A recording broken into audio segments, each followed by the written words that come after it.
did it! We're here!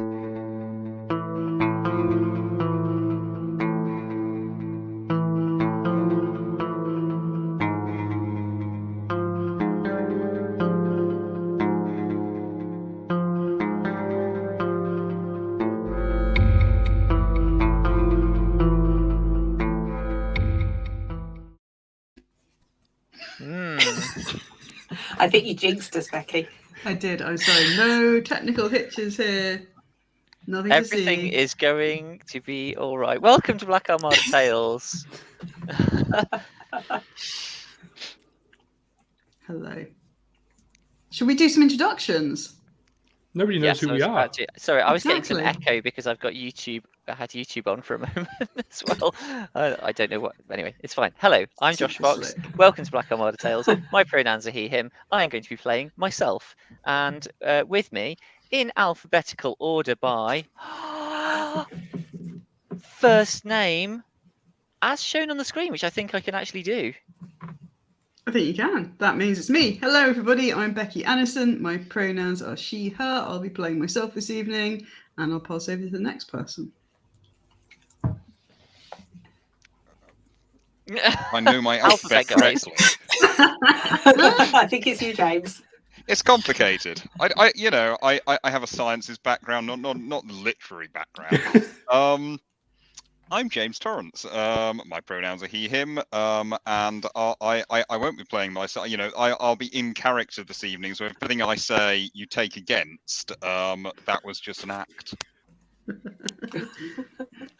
I'm Liz Lovegrove. My pronouns are she or they. I will also be playing myself, and I am looking suspiciously at any accents that James puts on to us, ascertain what he is playing at any given time. Hi, folks. I'm Nick. My pronouns are he, him. I was going to say that tonight I'm playing Odd Alvarez, but tonight I'm just excited that James is here. Oh. Hi everyone, I'm Sue. My pronouns are she, her, and yeah, I've not come here to play.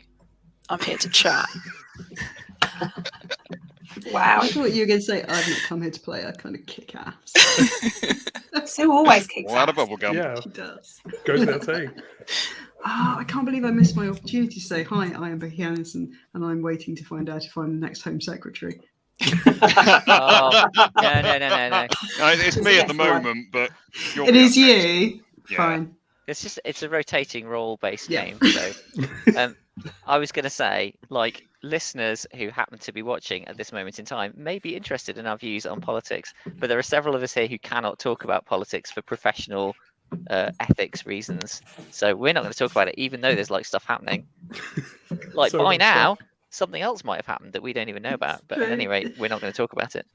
Can we, back in the day when there was this weird rule that the IRA couldn't speak on TV, but their words could be read out by an actor. Can you just text me in the Slack and then I read out whilst you mouth along? No. I don't know what would happen if we did that, but we're not going to. Well, So we're going for already- like a minute and we're already in trouble. Already, This is the true. predicted intervention from our daughter has occurred. Anyone who listens to the show will not know that she frequently intervenes in the show because we edit it out. But she does, and she's already doing it. She's the silent seventh member. She is, yes. She's also playing herself, and her pronouns are she, her. Always and with great enthusiasm. So this is our 50th episode celebration. Woo! 50 episodes. Can you believe we made it to I guess everybody says this at their 50th episode celebration, but that just seems absurd to me. Yeah. It sort of is and it isn't, because from my perspective, it's kind of business as usual, isn't it? It's just all of us getting together for a game. The fact that it's recorded is sort of by the by, really. More of an issue for Josh than any of the rest of us, I suspect. Yes, yeah. 50 episodes of pain. Yeah, the editing does take a while. But I agree, that was the idea all along, wasn't it? To just sort of carry on playing games like we usually do and then record it. So it's nice that that's what we're doing. Yeah, 50 episodes isn't that long seen in that context. I've run games that lasted 6 years, so this is short. Yeah, but weren't you young then? Yeah, that's true. It's a big difference. I didn't have an extra 7th cast member who occasionally interrupted those games, unless you count my cats. Back when you could just schedule a game every week and just like everyone was always free because, I don't know, we were young and foolish and innocent. So we are celebrating our 50th, and because we decided to let people ask us anything, we actually have some questions that we could answer if we were so minded. And I think we're running on some sort of a clock, aren't we? We're not planning on going super late, so maybe we should crack on with questions. I'm sure we will interrupt the questions with occasional anecdotes about whatever snack we're eating or something I once heard an Australian person say. And Nick, is that how all Australians talk? Do you think we should have a snack check-in before we start? Well, even before we get to that, can I just say I'm disappointed that we have no questions from our listeners about snacks? That is a little disappointing. Listeners, I was expecting more. We can ask each other questions. And Becky just has. So what have we got snacks-wise? I will go first. I have just had precisely 8 segments of Cadbury's Dairy Milk. That is now in my tummy. And I'm drinking something called High Wire Mandarin and Orange Blossom Pale Ale from Magic Rock Brewing. Sounds fancy. Please sponsor us, Magic Rock Brewing.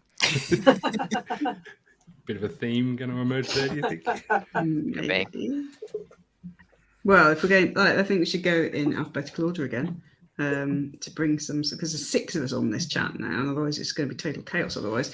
And I have 1/2 of a small mini Tesco's lemon meringue pie.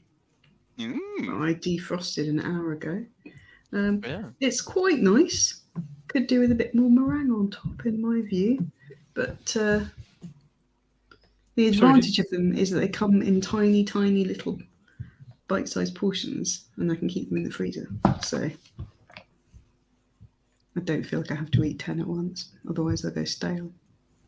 James, you're next in alphabetical order. Tell us about your chickpeas. Oh, thank you for the reminder. No, well, I haven't got round to proper dinner yet, but I did just have. So, in my Ocado order the last couple of times, I've requested Belvita biscuits with blueberry bits, clearly a health food.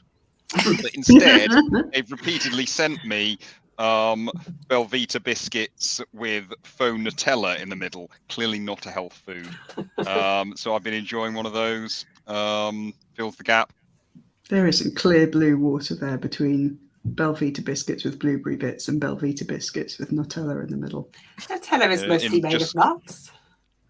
Oh yeah, that's a good point. Yeah. It's a health food. I mean, they're basically just Pop-Tarts, aren't they? When James says Belvita biscuit, does everybody else just go, oh yeah, Belvita biscuits?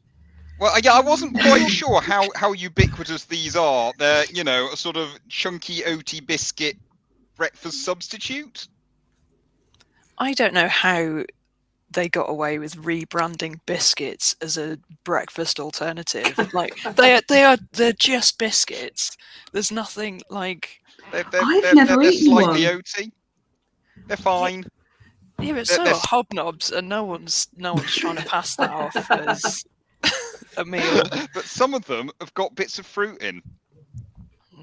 So some hobnobs, maybe not hobnobs, but So kind of Pop-Tarts. squash pie biscuits. And what on earth is Cadbury's fruit and nut? Breakfast Oh food. yeah, another healthy. Clearly a healthy breakfast food. Well, I have had in some of my recent snack things some kind of flavoured dried chickpeas, and every time I eat them, I think of you, James. They're very nice. Yeah, you don't have to wash those, so it's all good. They're very energy saving. I better see what Ocado will send me in lieu of them. Chocolate, presumably. Are you suggesting Ocado doesn't have dried chickpeas? Well, they don't Well, have they're quite Belvita fancy. biscuits with blueberry bits in. Oh, I see, yeah. Well, maybe they'll send you some Belvita blueberry biscuits if you order dried chickpeas. To be fair, they also gave me some bonus bagels in the last order that I don't believe I paid for. Score. Am I committing a crime by admitting this online? I think the Ocado people are going to be chasing you up immediately this call finishes. Well, Grand if you Theft are Bagel. listening, Ocado people, would you like to sponsor us? We'll stop talking smack about you if you do. I'm drinking Demands this are month's met. craft. Sorry, I'm drinking this month's Craft Gin Club gin. So Ooh. if the Craft Gin Club would like to sponsor us, I would be. What Happy is to. this month's Craft Gin Club gin? It's, I think it's Ocado Estonian, Craft and it's Gin. called something like June Imperium, like juniper and Imperium crossed. It's very nice. I was going to say, gosh, you know, we are tofu eating wokarati with our Ocado shops, our gin, craft gin, and I'm Josh with his craft beer, and I was just about to drink some kombucha. So My snack before I came on this call was some homemade vanilla ice cream. I think that probably counts too. We're living up to the stereotype. That's the important thing. Sure. I'm nitty as well, if that helps. Good yeah, job. I've got some knitting just in case. We'll probably come back to that in a minute. Expect so. Let's finish the snack round, and then I'm going to ask you some questions. Well, I'm a professional, so I never snack while I'm performing. Is that true? Wow. Yeah, it's true. Actually, I don't snack while I'm podcasting. I tea, usually in this mug, which comes from That Chile, counts. but is now very faded. My partner calls it the Texas mug, so I'm sorry, Chileans. That's Why weird. does she call it the Texas mug? The two flags look quite similar. I'm sorry, Chileans. Oh, is it a flag on there? Yeah, it's very faded. Sorry, It I just thought it was looks some like cool kind of pink and ombre. white. Wow, that is very faded. Yeah, I thought it was Yeah. just a cool ombre effect. Oh, yeah, I see. Yeah, I Okay, there's a see. star. Yeah. Yeah. Now, see, the thing is, it's not that I've had it forever. It's just that it was very, very cheap. I'm now sad that I don't have tea. I usually do, but today I don't.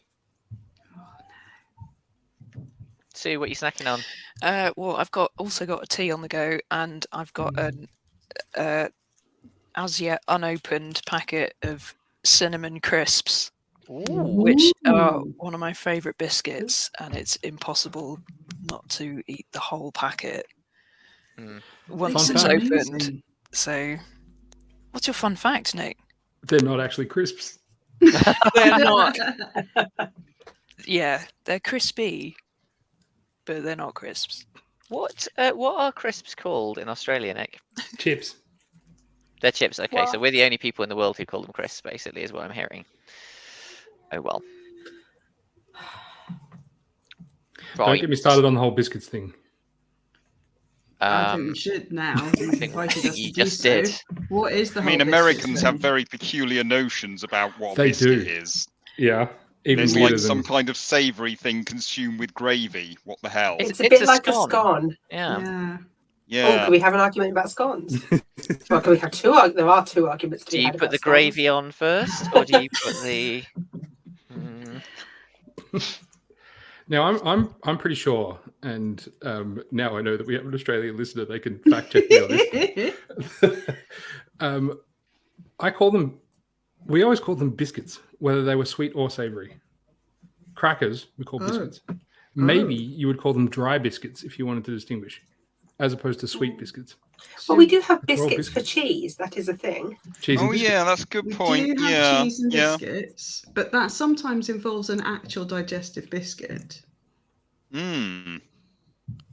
Yeah, and I don't know why they're called biscuits. That doesn't make any sense. Why are they called biscuits and cheese? They're not biscuits. Everyone knows Yeah, they that, are. except for that one biscuit that is a biscuit. They're biscuits. They're all biscuits. Also, So- biscuit means cooked twice, and I don't think they are cooked twice as a general that- rule. Oh, Yeah. I've you never not know had that? a biscuit twice in my life. Well, that's what it means. It's from French. they're all cooked twice I think. before you get them, Becky. But I sometimes make my own. Rarely, because I don't. Oh no! Now we're getting onto real confession time, aren't we? This is. I can't say edit this out, Josh, but I don't like biscuits. They're just Sweet biscuits or Dry. dry biscuits? You don't. dry. Sorry, sweet biscuits. Sweet Any biscuits. biscuits. It's Any like saying you biscuits. don't like the music of the Beatles. The Beatles produce a lot of different music. I don't like the They're- music of the Beatles, and I don't like biscuits. Oh my god! What the hell? Biscuits are a broad category. That's my point. Yes, and I've eaten a lot of them in an effort to try and find one that I like. But I'm just, if you put a plate of biscuits in front of me, I'd be. I would eat them. Just not have them. Yeah, you would eat them. But I would eat some of them if I had a cup of tea to dunk them in. No, Right. I don't drink tea either. Everybody. This is an ill-disciplined. Rubbish Brit. I can't even say podcast live stream. Well, who's responsible for the discipline, Josh? I am now, so I'm calling time on this episode of Black Armada Tales. I see someone's written "Tell us about your favourite snacks" in the question document. Thank you for that. Might have been me. Let us answer some questions. Starting with, I thought it might be nice to answer the questions about us as people first. So, it says, is this the same group of friends with whom... This is from Davy Zerbst, by the way. I hope I'm saying your name right, Davy, but if not, it's too late. I've said it.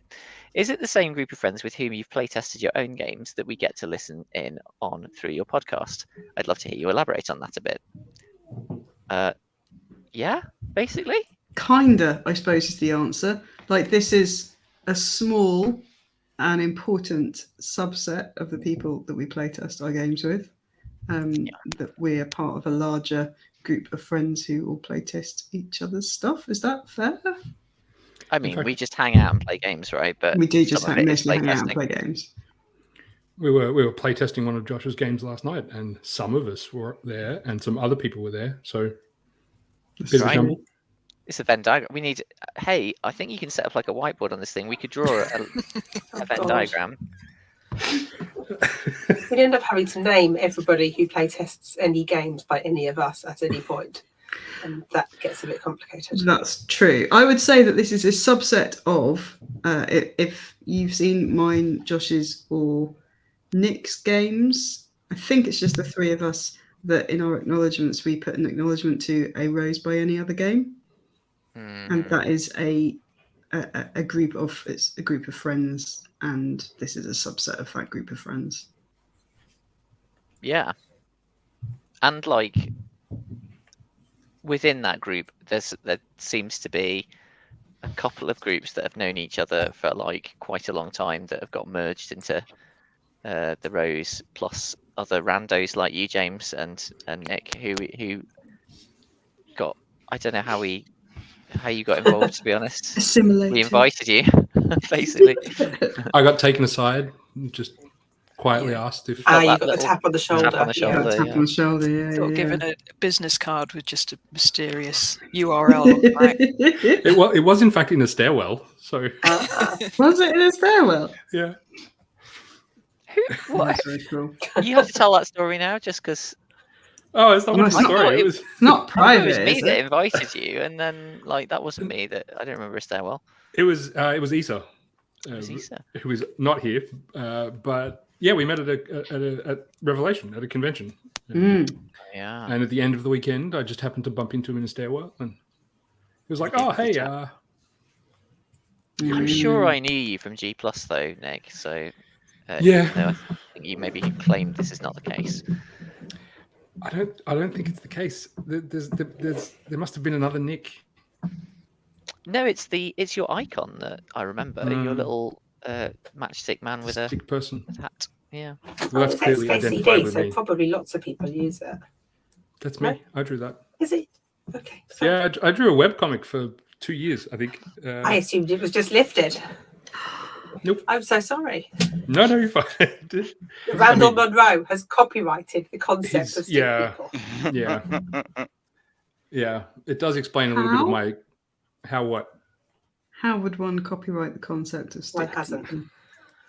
That was a joke, Becky. Oh, I see. Sorry.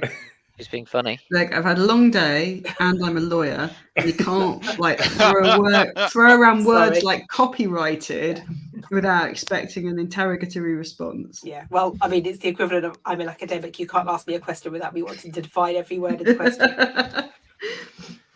I think what we're saying is I'll see you in court, Randall Monroe. Is that? Do you have prior art, Nick? No, I don't think I do, actually. Don't throw around words like prior art, Liz. Sorry. That's the point of around. But I think You maybe just- wonder how long XKCD's been going. forever, right? 1987. What? No, really? 2005. I'm making it up. Thank God. So I just have like- Wait, hang prior art on. on Stickmen, that's for sure. Yeah. I might have been pre-2000. I don't know. Sue We'll him. find out in court. Yeah. Sorry, dragging us back to the playtest thing. I guess the other thing is that, of course, we all also playtest with, like, I think we all playtest as widely as we can, right? On some level. Yeah. So I know I Well- playtested one of Josh's games on the Gauntlet with Josh, completely independent of this crowd. Did you? Yeah, Last Fleet. All right, I don't like all. I don't remember that. But yeah, like, so for me, we write lots of little teeny tiny games, and we do them quite frequently. And it's like impossible to externally playtest all your teeny tiny games, in my humble opinion. Maybe if you're like a famous game designer who works on it full time, you can. I don't know, but it's only the big games that we really do external playtesting on and take it out to the Gauntlet or wherever. But what about you, Nick? Yeah, same deal, right? Small stuff. If I can get some sessions in, that's good. But I've got another crowd who it's funny. This group of people I kind of think of as sort of deep in RPGs and on some level deep in game design. And the other group I play with, they just play games, and that's super handy because they don't really care about game design. They just want to play a fun game. So that's not that's not fair. I'm selling it a bit short. They're actually really handy for saying that was fun or that was not fun, which is staggeringly useful. Played a lot of We're speed more likely demons. to take issue with minutiae of stuff you've done in your mechanic design that we Yeah, I mean ignore or reject or something. And they don't confront playing a game as an exercise in game design. It's just playing a game. They're very forgiving too, because of course we're half the time we're playtesting stuff, and half the time I'm changing it halfway through, and they're not a bunch of game designers, but they're very willing to just go with the flow, for which I'm very grateful. Mark, Carlos, Lewis, love you all. Shout out to Mark, Carlos, and Lewis. We've never heard their names before. That's very cool. Anybody else want to talk about playtesting that I don't know secretly goes and playtests stuff outside the group? I haven't written anything worthy of playtesting for ages. Aw. And if and when I get back to it, it will be with you people and the rest of the rows. Do it now, quick. I mean, I Scribble have a something number down. of games half written. Some of them with Becky. Oh yeah, that's right. I'd completely forgotten about that. Yeah, mostly predating kids. So Yeah. Watch this space. in the Garden of Eden before there were children. yeah, Although my No, eldest is blissful 9 time. now, so that's quite a long time ago. All right, I'm going to ask another question. So I'm going to jump. I'm jumping around this list in an effort to try and find some sort of vague thematic order. So it says here, you are all such personable peoples. It'd be Oh, nice to thank hear a you. bit more about the non-RPG loves, pursuits, hobbies, whatnots in your lives. Now, asking this question early was possibly a mistake because this could take a very long time. But nevertheless, I've done it now. So let's go in reverse alphabetical order this time. oh god, Yes, just to mess things up. So Sue, tell us about the answer to that question that I'm not going to repeat. I got to tell you about my whatnots. Whatnots. Okay, well, I suppose as a lot of the people on this chat will know, I'm in the gym a lot. I do powerlifting and throw kettlebells around, stuff like that, which is very enjoyable for me. And it's a really nice contrast to my day job, which is so I'm a freelance animator, which involves spending a lot of time in front of the computer with bad posture. So having being able to run away and do some weightlifting is really nice after a day of animating. I also really enjoy gigs. I go to a lot of music gigs in Bristol and beyond. I do a little bit of knitting, which Becky and Liz can also. We talk should have about. planned to wear the jumpers tonight. Oh, we should have done I that. wore another Ah. jumper, Liz. Well, so did I, but I'm wearing the jumper you knitted. Oh, is that my with the- owl's jumper? With the owls on that you gave to awesome. me. Sorry, we're derailing. Sorry. Sue, tell us what you're knitting Sorry, for. Sue. So myself and Liz and Becky all knitted the same jumper. We did. Well, we all sort of started this time last year, I think. And Yes, then, I think you're right. yeah, it took me several months longer than these two to finish because Well, we'd all finished by the time we saw each other in person in April, Yes, and that's yeah. the main thing. That was Yes. the important bit. we reunited the jumpers in their knitted form, and it was lovely. So yeah, what else? Graphic novels. Quite into graphic novels and comics. But I Might need another Venn diagram, mightn't we? For like Yes. people's lots of interests. crossover. But I'm gonna pass the conch, I think, because I'm feeling self-conscious now. Self-conscious. Oh no! Oh, Oh, accidental Ah, pun. It's funny from the outside, Sue. I feel like a lot of people kind of think I go and do the horrible drudgery in my office, and then afterwards I do something fun. And you just said I go and do the horrible drudgery of animation, and afterwards I do a lot of physical heavy lifting. And I think for most people, might be a bit of an inversion. Yeah, probably. I know, like a lot of people I see on social media are into lifting shit. I don't know what that's all about. That sounds painful to me, but if you enjoy it, that's great. Painful but impressive. Yeah, very much so. Seriously impressive. Is it me? I Is think- it me? It's Yes, you. That's go. yeah. No, wait, Sue. You were going to say? Oh no, I was just I'm going to get started on talking about lifting if you're not careful. But I was just going to say, like, I find it's one of those nice activities where the amount of concentration you need to do it and do it properly is enough that it blocks out all other thoughts, and there's a real nice meditative kind of aspect to it, so you just feel really clear-headed afterwards. It's that really nice balance where it's not, you're not doing hard sums or something like that, which is really stressful. It's just like you just have to think about it enough to push everything else out of your mind, and that's what I aim for with everything I do. Oh my god, Jason Pitchers just said hello to us in the chat. Hello, Jason. Hello, It's Hi, good to Jason. hear you. We're having great fun playing a game. We can't We talk sure about it though are. because we'll spoiler everybody. You're all about 6 sessions behind us, I think, something like that. It's got pretty Crikey, that exciting many. though. That's got very exciting. Yes, Anyway. in Come an on, Nick, tell us your unspecific hobbies. way. Yeah, Nick. Hobbies. Hobbies. Yeah. So I like the opera.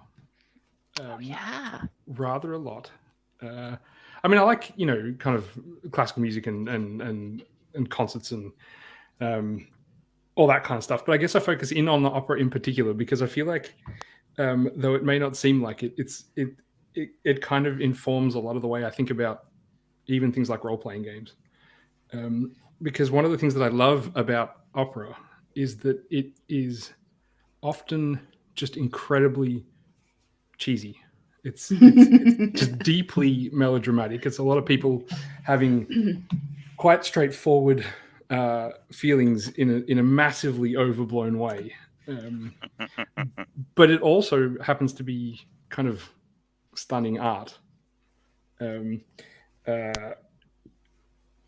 And I'd like to say that as a result, I think of my role-playing games as stunning art, but I don't.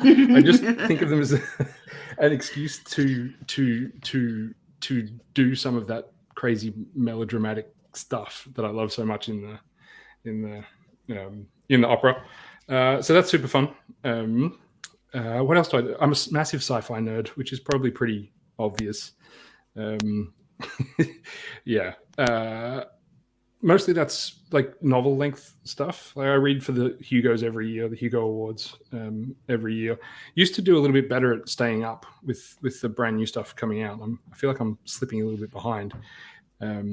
But this is just a hugely exciting time to be a science fiction nerd, I got to say. Which is funny, really, because pet peeve here. You quite regularly, people publish lists of the greatest science fiction of all time, and it's the same 50 novels, and none of them were published after 1980. And it drives me crazy because the best shit is happening right now. So, kind of pay attention. And I like schlocky movies. I like movies of all kinds, but I like the dumb ones. And I think there's a little bit of it's kind of the opera thing again, right?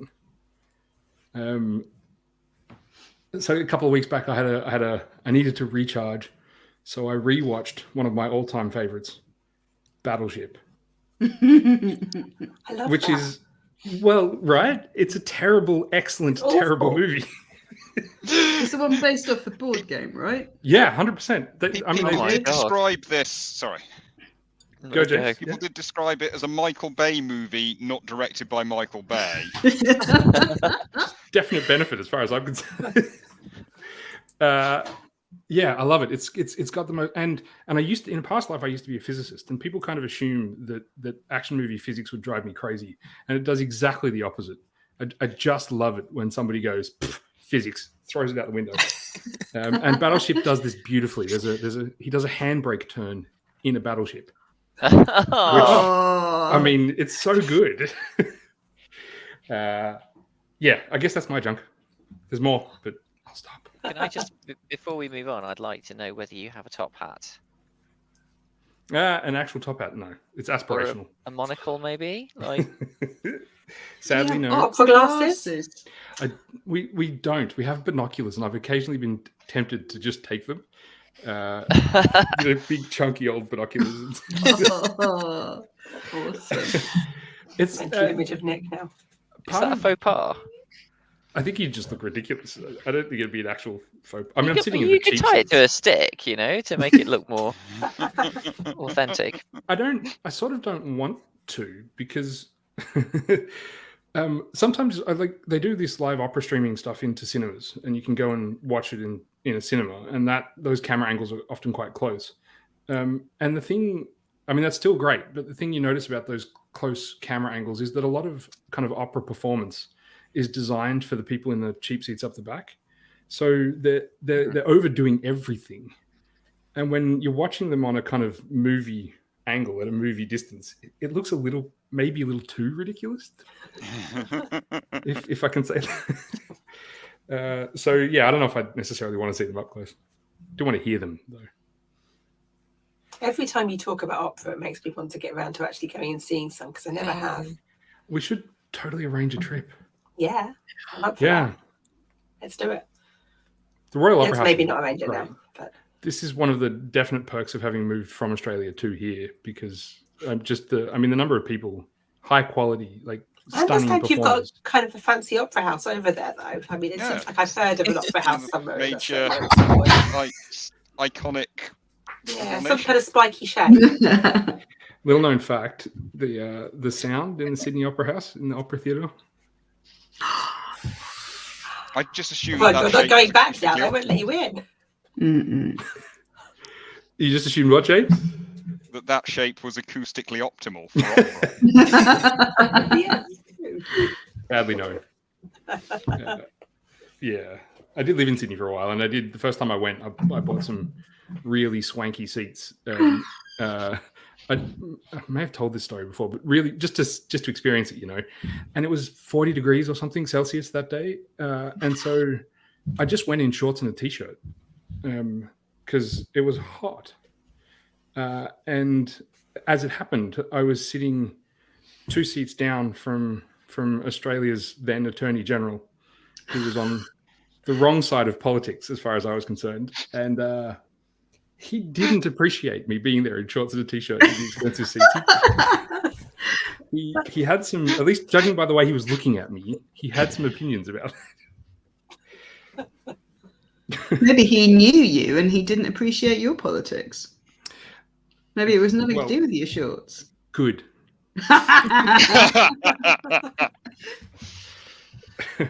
Anyway, Liz, save me.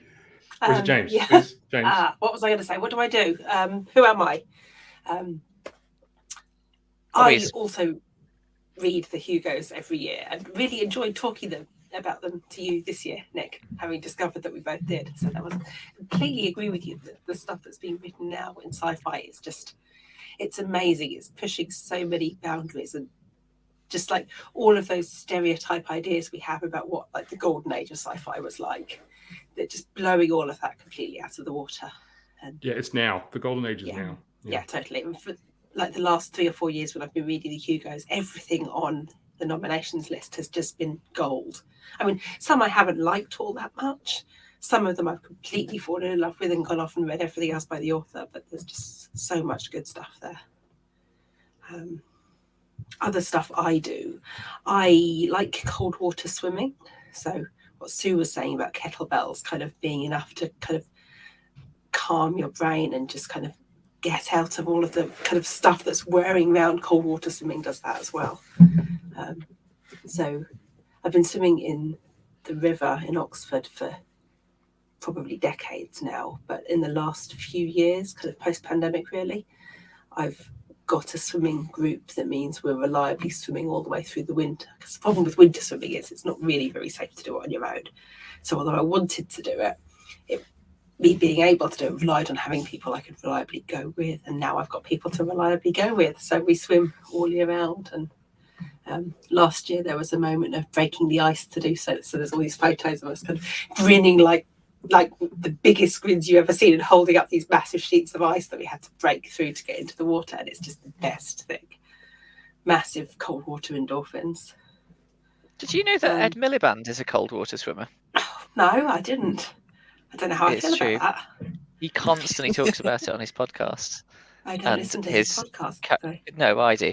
His co-host frequently mocks him about this and tries to encourage him to go cold water swimming in like very public places, or I think maybe encourage him to go skinny dipping, that kind of thing, which obviously, as we all know, for anyone who's watching who doesn't know, Ed Miliband is a politician and should never do anything like that. Probably shouldn't go cold water swimming either.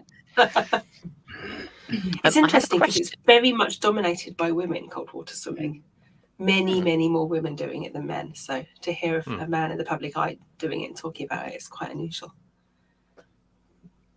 Yeah. You were going to say something else, Josh? Yeah, I have a question here from Jason Pitcher. He says, thank you very much for our excellent actual play.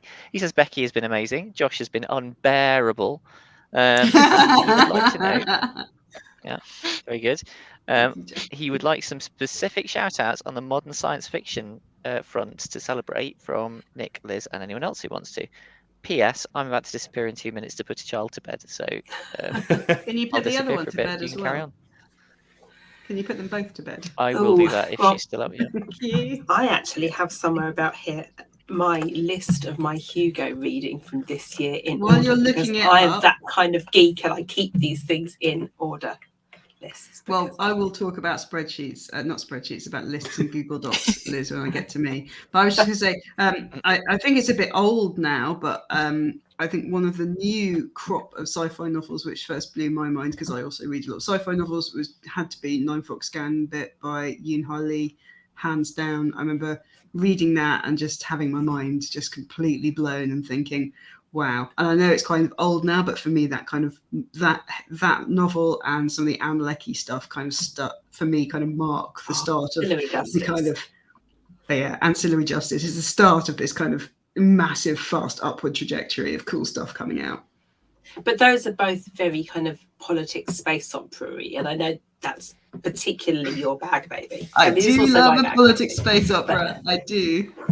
Lately, I'm reading a lot of cozy fic. Yeah, because kind of the times being what they are, cozy fic is what they want, and there's some lovely kind of humane, generous, and still kind of engaging character-driven stuff. And Becky Chambers is kind of the the queen of that.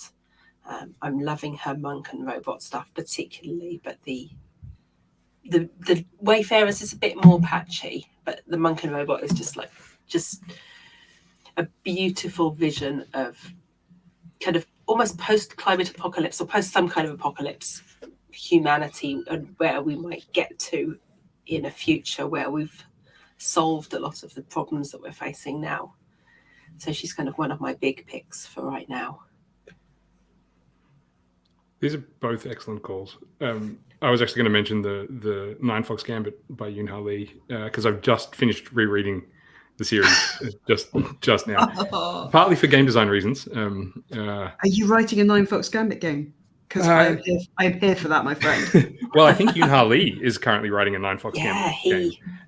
Get on that, Yoon-Ha Lee. There are people waiting for this. Have you read his fanfic? What was yes, that? I have. Yeah. Fanfic about writing a role-playing game of, was it Ancillary Justice? Or I can't remember. It wasn't. It was Gideon the Ninth. Oh, yes, of course it was Gideon, yes, because Tamsin Muir is approaching this conversation at high speed. High speed. Oh, Tamsin Muir is just incredible. Yeah. She lives in Oxford. I'm constantly on the verge of I must have a mutual friend with Oxford being what it is, so I need to track down who that mutual friend is and just go wait outside her house and be her best friend. If I can drop one more, because I haven't really seen anyone talking about it, and maybe I'm not looking in the right places, but it's a relatively recent book by Cassandra Khaw, Khaw. It's called The All-Consuming World. It's short. I think Cassandra, I think she's mostly associated with horror fiction. Yes, I've read one of her horror books, and it was really something about hammers or something. I can't remember what it was. It was Hammers on Bone. I think that's it. Hammers on Bone. Fantastic book. Yeah, well, that was the one that got me hooked on her writing. Is that the kind of Cthulhuid murder mystery? Yes. Yeah, I read that one. It may have been nominated for things in the. But anyway, The All-Consuming World is it's a science fiction novel about a now disbanded crew of just really badass women coming back together for one last job. One last heist, Nick. In fact, it is one last heist. Only up for a heist. But imagine you've got it's brutal because Cassandra Khaw normally writes horror, and a lot of those kinds of moods and that kind of imagery and that kind of language finds its way into this one, and the ending is quite short, and the ending is spectacular because it's not where you would expect the story to end, which I loved about it. And I can see with Josh out of the room that Jason has mentioned the Locked Tomb RPG, which I don't think is that an actual thing that's happening, but obviously Gideon the Ninth, I think. There's been at least a couple of LARPs. I have talked. Has there been some LARPs? That's right. I have talked about wanting to write a small-scale Locked Tomb, which is a kind of a relationship study between necromancers and cavaliers. Well, obviously. Which would be kind of, obviously. So that's kind of been. But I don't think I've mentioned that on the pod, but that's kind of always been bubbling away in the back of my mind, because. Any chance I get to kind of talk about Gideon the Ninth and that series and how brilliant it is. And I made, listeners and watchers may not know this, but I made James buy Gideon the Ninth, and he was deeply sceptical. And what was your eventual view, James? Yeah, I like him a lot. I was going to say, I used to be a sci-fi person, but then I got old and I realised it was all made up. So I just read history books these days. But I did read, or in fact, I struggle to find the time for reading these days. So I audio booked. It's a verb now. The Locked Tomb, and no, they're great. But at the same time, when I've dipped into sci-fi in recent years, I've kind of felt, and this is almost certainly completely unfair, that all the ideas have been had, and now there is only pastiche and smushing things together, right? The Locked Tomb books, they're great, but they're, there's a bit Warhammer 40,000, a bit of Dune, a bit of Agatha Christie mystery, which is, a novel combination of elements, but it is just a combination of elements. And the Anne Lecky's Ancillary Justice, I enjoyed it. It was a good page turner, but it felt a bit like here's the ideas from Ian Banks, and we'll slap a bit of sort of anti-colonialism in there. We Fair haven't enough. had any novel Bates as well, ideas not in new. literature for centuries. Aristotle There came up hasn't been with anything all the new. ideas. Yeah, And, everything else is just footnotes remix. to Aristotle now. Totally. Yeah, this is in danger of turning into an hour-long debate about It is. about What the the listeners genre. don't realise is that what James just said is incredibly high praise for James. As far as Yeah. he's concerned, this is the best book I've ever read. Yeah, I do. I broadly speaking, I hate everything. I think that's fair. Didn't you think Except the the Lock 2 narration, novels, which are all right. James? Didn't you think the narration of the Lock 2? Assuming I listened to Nona, the audiobook. I read. Oh the first yeah, two, but I yeah. think No, it's the Moira Quirk. Moira Quirk, Very absolutely good. wonderful. Yeah. I mean, I guess people who are reading it like don't realise that. Which is it? The fifth house that's Welsh. No, I think it's the sixth because it's The sixth house that's Animades and Welsh. Miller. Yeah.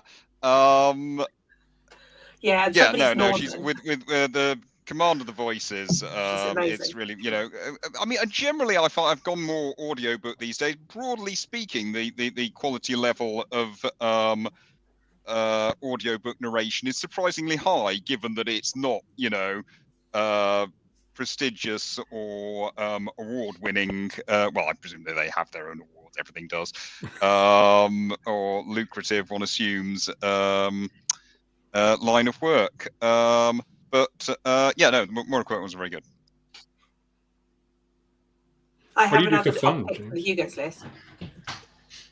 Oh, I mean, not technically Hugo because it's actually a Lone Star nomination, so it's technically YA. But Iron Widow, did you read that, Nick? oh, I'm holding off because Well, it's mechs, there's mechs, so- right? Yeah. Yeah, so I'm trying to design the Zira space opera J. game, Zhao, not the I mech think game. the author's name is. Yeah. Oh, it's Sorry. very good. I mean, I'm nothing like as much into mechs as you are, but I loved that one. I thought there was so much interesting stuff in there. Yeah, it's high on my list. I just know that as soon as I pick it up, I'll start wanting to make speed demons, not machineries of peace, and so. I might try and move us on. I actually have quite a few favourite science fiction stuff myself. I really love John Scalzi, for example. I want to know what James does for fun. Oh, don't Nick, have- you've got your... I wanted to say that Sue and I have taken to going and Yes. watching naked people for fun. I think that's a very important thing Yes. to mention. Yeah. Sue and I have a shared Yes, hobby of very going and looking at important. naked people. It's a surprisingly Please popular continue. hobby, that one. It's exactly what it sounds like as well. That's all we do. Yes. So, James, without passing further comment, Without in any way explaining what's just been said. I mean, there's the usual panoply of nerd stuff, right? Of board games and a little bit of war games. But just take that as read, really. And yeah, these days just sort of popular history podcasts, really. Oh, and for work I do scientific programming stuff. Science. Just to say, oh, sorry. recommend a popular history podcast, James. I am in the market for an extra podcast. Ooh, I mean, Mike Duncan is just, wrapping up his Revolutions podcasts. He's currently explaining the principles of revolutions. I'm not saying that he is offering a primer for how to overthrow the state. More of just an explication of the conditions under which a state might be overthrown. Interesting. I've liked, and before that he did the history of Rome. I've liked those a lot. Although by the time he did 100 episodes or more on the Russian Revolution, it was getting into the weeds. It's a bit difficult, when you really get into the weeds, and it's also in weekly installments. He keeps assuming that I can remember who the SRs are in the various far left feuding Russian Revolution era blocks. I can't. Well, I mean, I get, the other major category of popular history podcasts is just That sounds a bit technical for me. author comes on to plug their book category, right? There's the Dan Snow's got his whole Dan Snow is like now running an some kind of history empire of history hit branded podcasts. So you can take your pick from those. They broadly follow the format of, you know, an author has written a popular history book on, and they'll come and do their pitch. And the BBC's History Extra is also that, and you know, it's sort of if you've got your what else is I'll look at my phone. Just talk amongst yourselves. Becky, tell us that. Well, Nick, you were trying to say something at one point, I think. Just real quick, because I've just realised there's no way for me to respond to Jason's comments on YouTube because I don't have a YouTube account. Can you hear me? Yeah. Oh Yeah. no! Yeah. You should be able to comment in here if you can see the chat stream. In any case, A Memory Called Empire. Someone's getting call. some pretty big lag, and I'm not sure if it's me.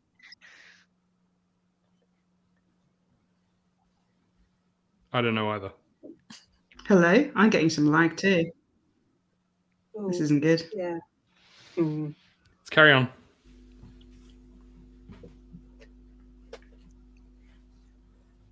Is it me to have some hobbies now? Who's next up to talk Yeah, about? I've checked my phone. There's hobbies? nothing Well, else good. I've listed all the good ones. We need to speed up because, like, Well, who could possibly have predicted that we'd talk a random load of nonsense when prompted? again, normally when people hear us, we are heavily edited, so they don't know how much we ramble. Sorry, everyone. And then occasionally Josh tells us off for not doing enough actual role playing. It's okay. You don't have to roleplay right now. Phew. Am I lagging a bit, or am I okay? So, Becky, are you going next? Who knows? Can you all hear me? Yeah. Yep. Yes. Yes. Okay. Oh, I just thought I was on some kind of horrific lag. We can hear you, but now I think the answer to the first question might be yes. I think it's Josh who's who's lagging. Okay. Well, so I suppose, Josh, I don't want to steal any of your thunder because you and I have a shared hobby, and that could take up quite a lot of airtime. So should we discuss our shared hobby jointly? Oh, well, no, Josh just dropped off the live feed. So that's that resolved. All minds playful. Right. So Josh and I both... that it got kicked him off, didn't I? So Josh and I both do mixed martial arts. We all do it in our family, but Josh and I do it together, obviously. And that's been taking up a lot of my time. And just recently, we signed up to do even more of it. So we've gone from doing about an hour and a half a week to 3 hours of training now a week. And it's very weird for me because I don't think of myself as someone who's sporty, and I don't think of myself as someone who is fighty in the slightest. And then I turned up and had my first martial arts lesson, and I was like, this is it. This is the thing I was always meant to do. I can't believe I waited until I was in my 40s before I did this. But I did wait until I was in my 40s. And so now that's what we spend a lot of time doing. And it's gotten ridiculous. Like, we read books about martial arts, and it does do one thing, and it does completely ruin fights for you on TV. Because they just look kind of wrong now. Because you'll see things in them where you think, oh yeah, that looks really impressive, but that wouldn't really do very much. And now I understand that, and that's become kind of painful. But I feel like the fight scene. Josh, I was going to invite you to kind of jump in here. Oh man, I am still lagging. I left and then I rejoined, and the lag is still a problem. I'm channeling my inner She-Hulk. No, it's something else. I think it's a bit like what the others said about finding something that gives you that kind of intense focus and clarity. You know, and Sue was saying that she gets it from weights, and Liz was saying she gets it from cold water swimming. I do quite a lot of yoga, and I get it a little bit from doing yoga, but nothing like when I'm doing martial arts, because the martial arts that we do a mixed martial arts style, but it has got quite a bit of Brazilian jiu-jitsu in it, and the level of kind of technicality that some of the moves have, you have to be really kind of fully present when you're doing it, not only to kind of get all the bits of the move right and in the right order, which is quite critical, but also to make sure that the person that you're partnering with, that you're not doing anything which is going to really damage them or hurt them, and that you'll be a good partner to them, I suppose. And I really enjoy that kind of really intense, focused effort and energy. And you can't think of anything else. I can't be sitting there thinking about, oh no, I've got to put this on the shopping list, or I better remember to send that email for work, because I have to be completely present when I'm doing it. And I think that's the reason that I'm getting so much out of it. And I have other hobbies as well, but I think other people have probably talked about them. I do a lot of knitting. I occasionally cold water swim, but I've actually not really been doing it very much this year, Liz, because honestly, the sewage notifications have really put me off in the UK. And it's I just don't feel kind of as good about it as I used to, which I think is a real shame, because I did used to really enjoy it. And obviously I read a lot of science fiction novels like everybody else. So Josh, should I hand over to you? Yes, I have no idea whether I've still got a massive lag, Oh no, but Josh is sod under it. lag. I'll fill the I dead do have air a with massive lag. chat. Great. I'm going to just carry on talking, and hopefully you won't talk over me. That's all I can do. Yeah, I think all my hobbies have at some point been covered, with one exception, which is that I'm currently learning Italian. I started learning Italian because we went to Italy, and like now it's eaten my life. I spent a huge chunk of my time on Duolingo doing like 7,000 XP a week or something, which is a lot. And I'm currently watching Cobra Kai in Italian, and thus unifying two of my hobbies in one go. I think the fight scenes in Cobra Kai are fairly good, actually. So to contradict you, Becky. But yeah, so like just to complete the It Venn wasn't Cobra diagram. Kai I was thinking of. I think other movies. Yeah, no, totally. MMA, ding. Science fiction, ding. Cooking, haven't really talked very much about cooking. Could easily get into that. Italian.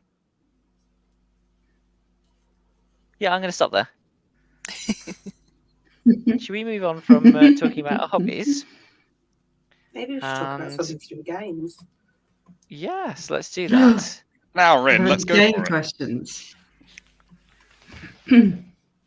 Becky, I'm going to ask you to take over reading the questions and asking them, because it seems like there's such a lag that I'm worried that it's not going to work very well with me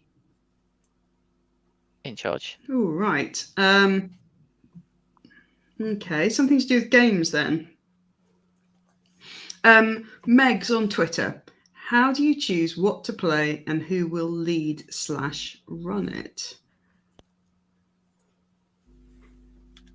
How do we choose what to play? Do we have a system?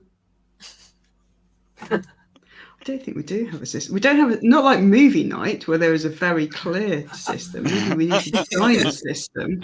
On movie night, we've been known to vote about which system to use. We've only done it once. But, so we all have a shared movie night together, and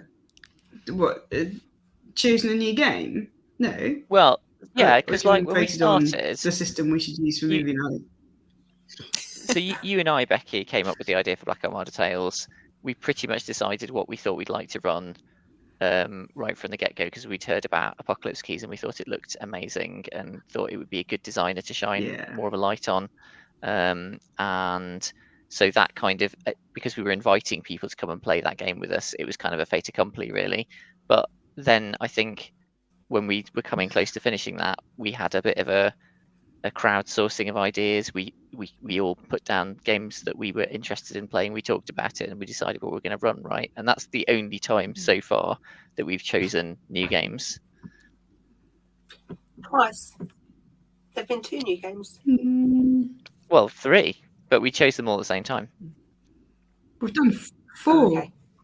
Yeah, we did Yeah, choose I them at the wasn't same part time. of those discussions. And now we're just kind of, but we're about to come up for. We are relatively close to finishing, and after the war even though you, the listeners, are quite far away. So now is the time that we'll be planning a new game to run, and we haven't really talked about what that game will be or who will run it. No. That's very true. We did say we And might I think as actually well, run... for me, Sorry. We did say we might run something by Black Armada because it's called Black Armada Tales and we haven't done that yet. And there has been some discussion in our secret chat about running the Great British Snake Off, with Sue's suggestion, which is a game the Great British Snake Off is a great game.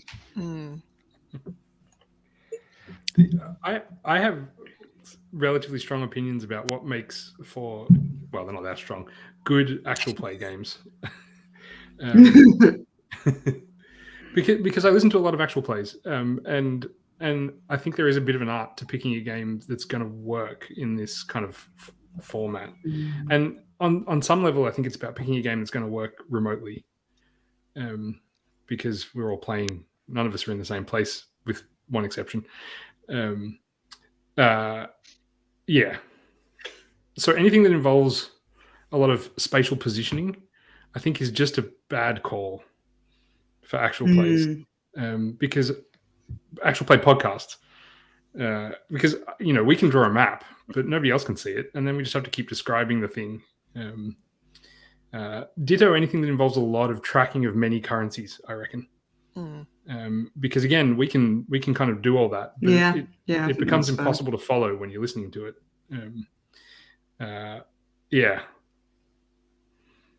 I think PBTA games are kind of uniquely suited to actual plays for a lot of reasons.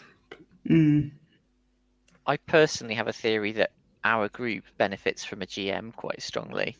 I think we like to take our time over scenes. We like to kind of meander, and which is fun for us, but like for a podcast, maybe slightly less good. So I think having somebody who can use a little bit of GM oomph to move things on from time to time is not a bad idea for us, but we haven't actually used that as a rule yet.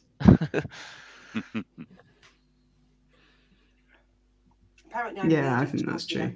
I've been sneezing constantly since this bit of conversation started. Oh no! Maybe it's the mic setup that's the problem. Maybe. I'm going to do it again. Maybe it's just very dusty. Yeah, you got dust in your mic. I don't know. I was thinking about what I might want to run next, and I've got some playtest stuff that we want to do, but I'm not sure how much I want to playtest on an AP podcast.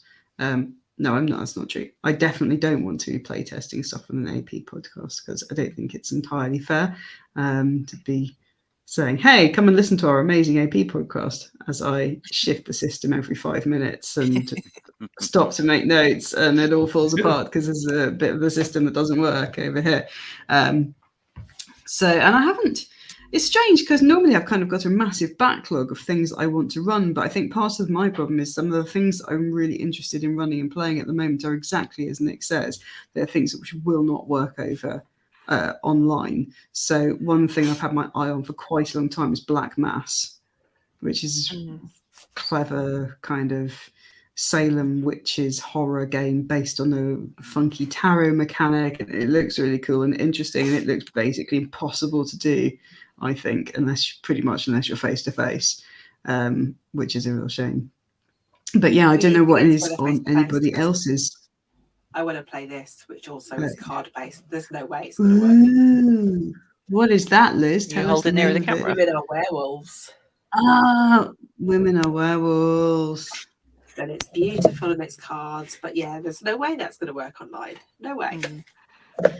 No, that's not going to work online, unfortunately.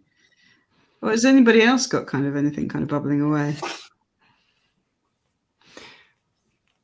We haven't really touched on the bit about choosing who will lead and run it, and I feel like I thought that was obvious.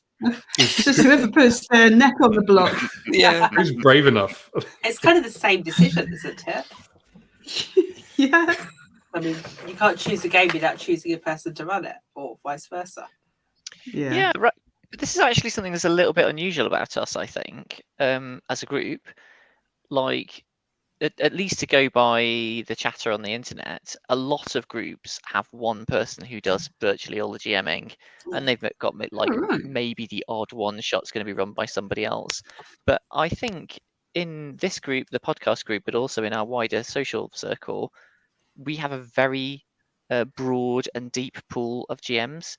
Practically everybody has GM'd at some point, and there's several people who GM pretty frequently.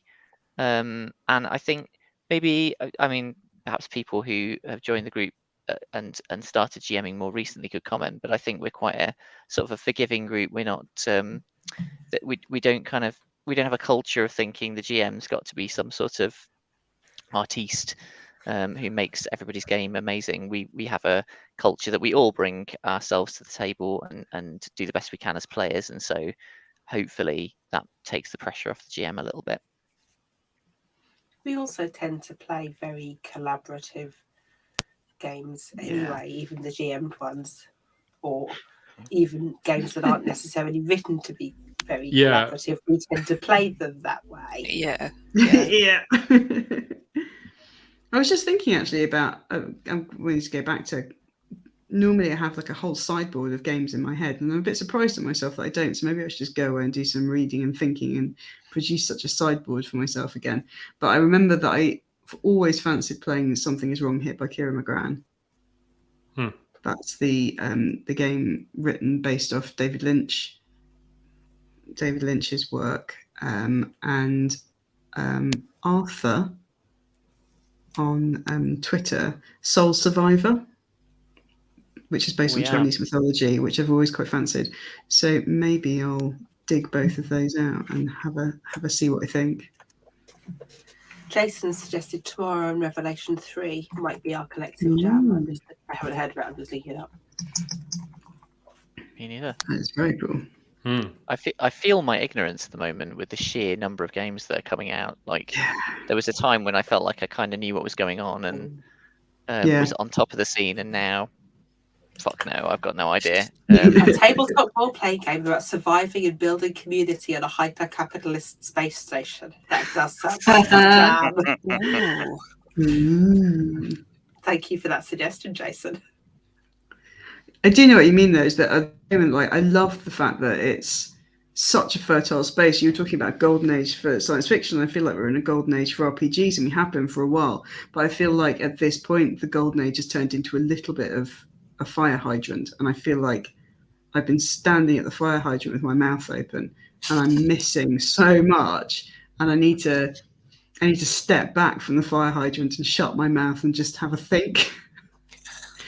It's a very graphic image you're painting there. But do you not feel that way, that you kind of? No, I'm standing way back from the fire hydrant. I'm watching you trying to catch everything and figuring that anything's particularly tasty you're going to come off and tell me about later. I'm over there doing something else. It's true. I feel like you can see, well, at least you can see trends, right? There are things that, like, I feel like there's a lot of Brindlewood Bay adjacent stuff going on at the moment. Yeah. Still a lot of Forged in the Dark stuff. Is it? I'm getting clicking. Is that just me? Yeah, me too. Me too. Sorry about the clicking, everyone. But yeah, the little bits in between, which are often kind of cool, exciting stuff. There's a lot of it. I made the clicking go away by muting you, James. I don't know how I knew it was you. Okay. Oh yeah, it's definitely you. It's definitely you, James. I'm not hearing it. Yeah, that's why it's That's you. right. Because the person who makes it never hears it, and Becky and Sue were both muted, so it couldn't have been them. Needs to plug them in. I think one of the things that I'm finding is that there's an amazing outpouring. Obviously, there's an amazing outpouring on Itch, and there has been for a couple of years now. But that a lot of the stuff is either very one-shotty or very solo-y, and not so much in the kind of the campaign space that we might play on the pod, or that it's kind of games which it's a single grabby concept which works for like a one shot, but doesn't have quite enough going on to. So your hand there, Nick. Am I being super controversial? Oh no. I mean, that's exactly what Stealing the Throne is, right? A grabby idea, good for a one shot, out. But what I like about Stealing the Throne is it is a true one shot game. Because it's a 2-hour game. Bam, done. You can do it in 2 hours. And I say that as somebody who can quite easily stretch a 2-hour game into 8 hours. Even I can satisfyingly do Stealing the Throne in 2 hours. But I suppose I'm kind of thinking that I'm not tapped into the Forged in the Dark space as much as you are, Nick. But I suppose I'm thinking that, when we had the heyday of the PBTA style games, these are games which they wouldn't necessarily support a 6-year campaign, but they were definitely campaign play, and they sung better if you did them through a campaign. This is, and we're seeing less of those coming through at the moment, I think. I think maybe because a lot of that design is happening in the Forged in the Dark space. Yeah, it could be. The catch, though, I think, and I don't know if this is controversial, but I think whereas a lot of PBTA games hit at the get-go on some level and then just get better, there's a kind of burning in phase with a lot of Forged in the Dark games, which makes me slightly reluctant to run them on something like this, because I feel like it takes a little while for everyone to find their feet and get a shared understanding of position and effect in this particular game, and all that kind of stuff. And so if you spend 4 sessions doing that on a podcast, and then it starts to get good, then that's like 8 episodes for what it's worth. Yeah. I mean, maybe we'll try it sometime. Maybe, but I might be wrong. I will just mention some games I'm quite excited about, but which I don't know whether. Like, one of the things that we quite like to do is try to shine a light on games that aren't like super duper well known, and like we've chosen games which are perfectly well known. I mean, they're not like massively niche, but the game that I'm most excited about at the moment, because it's landed in my inbox recently, is Pasión de las Pasiones, which like everybody, certainly for a while, people just wouldn't shut up about it. So it's definitely doesn't need any spotlight shining on it. If you ever said, hey, I'd quite like to run a game about time traveling nuns who share takeaway together, then someone would go, oh, that sounds like it'd be really good with Pasión de las Pasiones. You're like, shut up. No, it wouldn't. But I mean, it's a very, very good game, or at least it was when I play tested it some years back, and yeah, definitely deserves to be played. I now want to play a game about time traveling nuns. What should we do with that? So I'm in the middle of writing a time travel based game, actually, weirdly enough. Well, is there a nun skin for it? It could be. I mean, we've been playing Cheat Your Own Adventure on the Slack recently, and it's we've been doing it as a kind of weird, I'm going to say 70s time spy agency, and that kind of has inspired me to write a little thing. So yeah, maybe I'll put some nuns in it, and then we can play that. I would play Passion in a flash. I've never played it, Yeah, but me too. I'm on record in this last hour of saying that I love some melodrama, and so I'd be well up for playing some Passion, because I've never played it either. I've only heard other people talking about how brilliant it was. It is very good. I see also Jason in the chat has suggested. He's commenting so fast that he's like commenting as I'm talking. He suggested Mazes by Level 9 Games, excellent, elegant D&D-ish design. He also claims that he will have written the very first role-playing game about time travel, which I think might be a funny joke about time travel. But we'll see about that, Jason, because what if I travel back in time before you? And destroy your game, and you, and write another one. Ha! And kill your grandfather? But well, if I kill Jason's grandfather, Jason, then how are we going to be playing after the war? That's a problem. I will then write after the war under the pen name Jason Pitch, and thus complete the loop. In fact, I have Shall written we all have these another comments. question? Shall we have another Sounds like a question? good idea. What have we got here? From Leon on Ickback Games Discord. What is an artistic medium that you often seek inspiration from when designing or looking for new ideas that most people probably wouldn't expect to look in? I think Nick's already won that one with opera. Yeah, although I feel like that's cheating a little because the artistic medium I go to when I'm seeking inspiration for games is the obvious one that everyone's seen. Like it's dumb Hollywood movies and it's comic books and it's science fiction novels. There's nothing. Yeah. Well, when we watch movies together, Yeah. I basically have a running count of how long it takes for somebody to say, "Oh, we can make a game of this bit." Doesn't take very long usually. I think for me though, I don't know about anyone else here. It's taking 2 or 3 things and mashing them together, which is exactly what James said we're all doing wrong earlier. I didn't say it was bad. It's just that we're all out of new things. There's nothing left but mashing things together.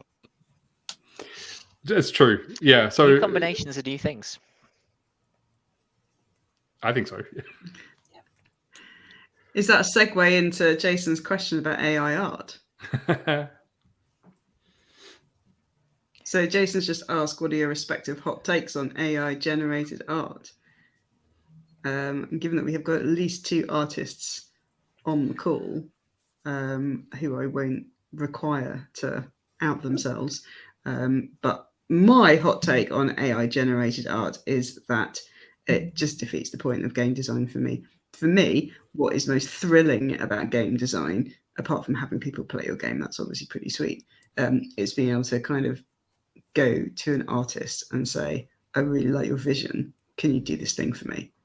And then having that very kind of human interaction and back and forth and building something from that interaction that you would never have had if you had just chucked a couple of keywords into an AI generator. And I am more than happy to pay what that artist is worth in order to generate that experience, because it doesn't really matter to me whether the art is better or not than it would have been had I used AI art, although I'm slightly biased and obviously think it is better. But the collaborative and creative process and what that gives me as an artist in a different space, in the game design space, is so valuable. It's more than worth it. So I feel like the question is, for me, my hot take is AI generated art. I won't get into the legality of it as a copyright lawyer and the copyright law aspect. I'm not a copyright lawyer anymore, haven't been for a long time, because that's just going to make me wince if I start talking about the legality of it. But I think setting aside any ethics or legality questions, for me, it's like, why would you? Defeats the point. Anybody else? Oh my God, don't let me be the only sit here and a hot take about AI. The trolls will descend. I was just thinking about how would we feel if somebody started making AI generated RPGs, and would we think they were good? And I guess it's just a general point about if something almost through chance, through a random process, emerges that is brilliant, is that as good as something that someone has sweated over and put the effort in to understand something and pour their insight into? And I guess in a sense, if they're the exact, if you can get to the exact same thing through a different route, then who cares? But I kind of feel like the effort in itself has some value, and the way that is distilled something about somebody's experience of the world, plus the fact that you'd have play tested it and stuff. See, my take on AI Sorry, that was a bit of generated a tangent. anything really is that it might be a bit of useful kind of building blocks that you can do stuff with afterwards. So AI generated art might serve as kind of something as a background that you can make a collage from, or scribble with, or take apart and put back in a different way, or kind of you make something productive from that as a starting point. I think the same thing would be true of if AI started generating role-playing games, okay, they've written a role-playing game, but you're not going to run that role-playing game as written. You're going to go, oh, I like that bit, and I'm going to fiddle with that bit, and that bit's going to kind of give me an idea for something else, and you chop it up and you use it as building blocks. I'm pretty sure there's been at least one game design jam on itch using like an AI tool to generate game titles, and then people design a game based on the title that the AI has AI generating titles for things are lovely. For what it's worth, though, I'm with Becky. Like it's just fun working with artists. Everything I've done where I've been able to commission somebody to make some art has ended up infinitely better than it was before the art arrived, because I'm responding to their talent and their skill and their genius when I'm doing my bits. And increasingly, I want to try and think of ways to like, I want for that to be integrated. I don't want to write a game and then go and get art for it. I want for the creation of art to be bundled up with the creation of the game. That's how the playsets worked in Stealing the Throne. I had those images before I wrote the playsets by design, and the artists that got commissioned there, I gave them a name, and that was it, and just said, make something that you think is cool. And then that inspired me to write the playsets, and it's just so much fun. Right? So I don't want to replace that with a... That's incredibly cool. I want to copy that creative process. I mean, I think it works very particularly well on short things, right? Rather than on long games. Because it's the turnaround is quicker in the design process, right? But I'm sure there are ways you could, design the game, but don't think too hard about the playbooks. Then commission some art and see what that produces in the playbook design part or something. I can't. Yeah, exactly. But for me, role playing and game design are all about relationships. That'd be a great thing. Oh, the lag. Okay, I'm going to go. Okay, I'm definitely going to go. So for me, game design and role-playing games and playing games is all about community and relationships and having a relationship with other people and being in a creative relationship with other people. I don't role-play with chatbots, and I don't get AIs to do my art. That's my snappy hot take. Boom. Boom. Boom. Right. We've only got like But I might 8 start minutes role-playing left because we chatbot. said we'd finish around about 9. So Becky, I think you should give us like a quick fire round where we have to answer really fast or some shit.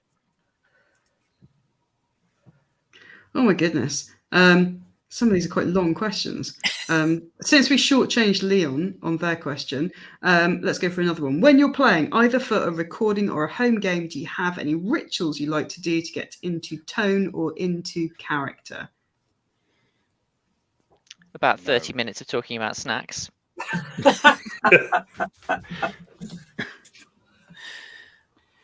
I have, as everybody knows, extensive playlists that I listen to in the hours leading up to playing a game session. Whether I'm You GMing also or playing. have, in bite marks, you have a whole list of things the pack might want to do to get into character, which I've often thought that we should steal So, for yeah. other games, but in practice we never have. I once used one of No, we those should at do that. So, a yeah, I'm very much. I once used one of those at a That's con so game, good. Becky. We were playing bite marks, and I made everybody howl together, which it was very, very embarrassing. I have to say, the entire con heard us do it. No, I was at that con on a different table, and I remember when it happened, and somebody else just casually said, "Oh, that's the werewolves." It was really cool. Amazing. That's the werewolves in the werewolf game. So I thought that was awesome. Anybody else got any rituals, or are you all dead inside? Nick. So specifically for the podcast, I actually do this more than I would do for a home game, because I feel like a little bit of pressure to bring at least my C game when I turn up for the podcast. But I just like to. So I like to. Well, oftentimes I'm cooking dinner just before we're playing, and I like to either. This is going to sound ridiculous, but listen to the podcast if there are episodes in the same campaign that I can listen to, because then I remember people's voices and remember the sorts of things people were doing or thinking. And then I like to think about a way in which I can prod each of the other characters. So not so much thinking about what I'm going to do, but thinking about what I'm going to try and throw at someone else. I reckon 9 times out of 10 it doesn't happen, because role playing happens, and who knows where that's going to go. But at least when I sit down, I'm like, I feel like I'm ready. Yeah, I do. The home similar games are just thing. rock up. I do quite a similar thing. I mean, with obviously, that. there's Like also in a home game, I'll have notes from the previous session, and I'll just look over them and think. I'll like write down 3 or 4 things that I think might be cool to do in this session that might provoke somebody in an interesting way. And yeah, like you say, often doesn't get used because the role playing happens, but it's there in case I need it. I'm going to ask another question now for the last 3.5 minutes, which is from Kemp.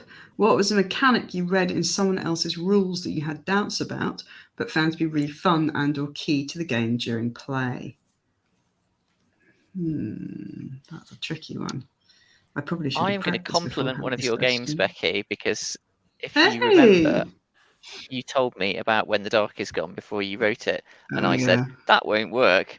That's a really bad idea. I think it was because, and I'm having to remember what exactly it was that you told me. I think you basically said it's going to be a therapy session, and there won't be any reality about the adventures the characters have been on, because they'll just be making it up retroactively, and it'll just be one person's word against another. And at the time, I did say that stage in my development where I was like, that's ridiculous. How are you ever going to know what's true and what's not? That will never work. And of course, now that's basically how I roleplay. So there we are. I won an award for that game as well, George. True facts. 1/7 of an award. Excuse me. 1/7 of an award. I'm sorry. I won 1/7 of an award. Liz won one of the other 7ths of the award in an anthology. But yes. Sue or James? Yeah. It's such a difficult question, because I've been thinking throughout this call that in the role-playing world, I am a baby compared to the rest of you. I don't design. I've not read many role-playing games. I'm very much in the I'm just going to turn up and play whatever people are offering. I'm kind of like a scavenger. Like I'm just, So my knowledge of role-playing games is terrible, essentially. I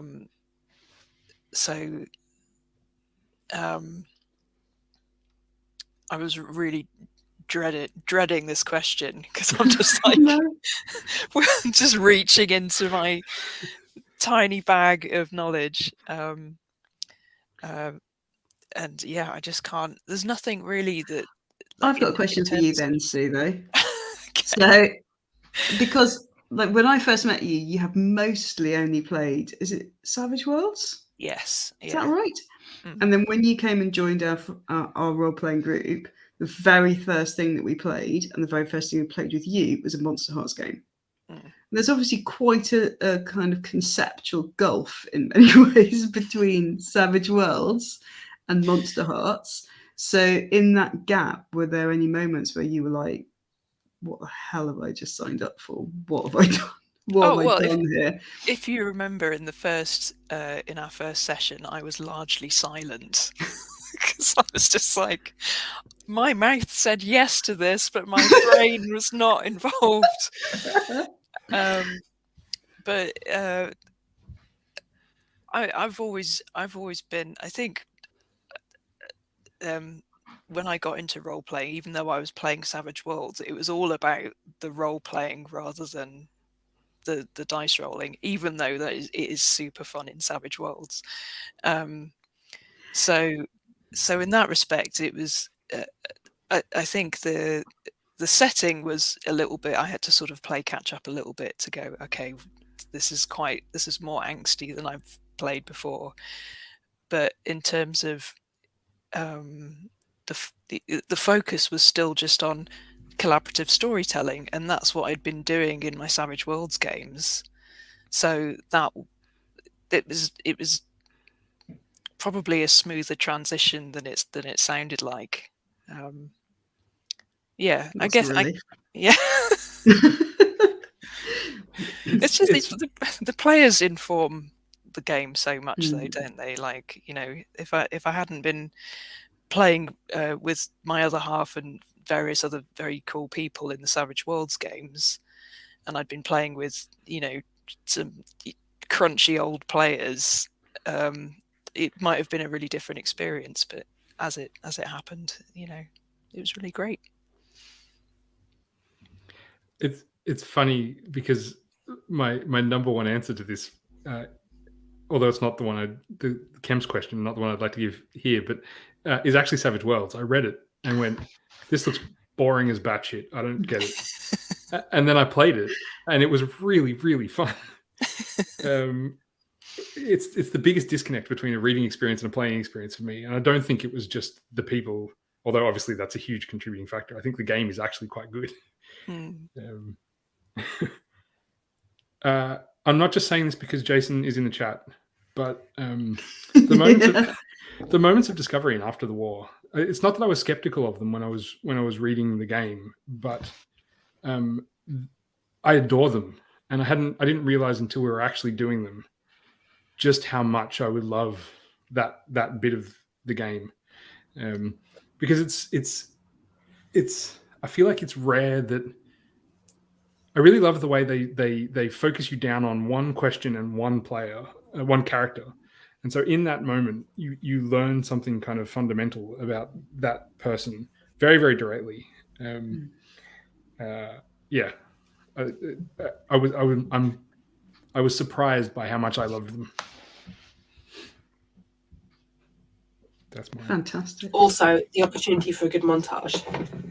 Oh yeah. Oh man, I love it. I love a montage so much. I really, really love a montage scene. I love them in movies, I love them in TV shows, and I love them in role-playing games. And I think, was it the first moment of discovery when Major Golani addressed the camera? Was that? I think it was. Yeah, that's right. Broke the fourth wall right off. Yeah. So kudos to James for giving me the idea to do that. Yeah, right. I think James is frozen. Yeah. Right, we are 2 or 3 minutes over when we said we were going to be over now. So, Josh, shall I leave it to you to ceremonially close this? I could ceremonially close it if you like. You probably will be waiting for 2 minutes before you hear me say this, though. Anyway, thank you very much for listening to Black Armada Tales Talking Nonsense. We've had a really lovely time doing it, and hopefully we'll see you on the pod soon. Bye-bye. I'm going to keep waving until eventually everyone hears me say this. Bye, thank you. Bye.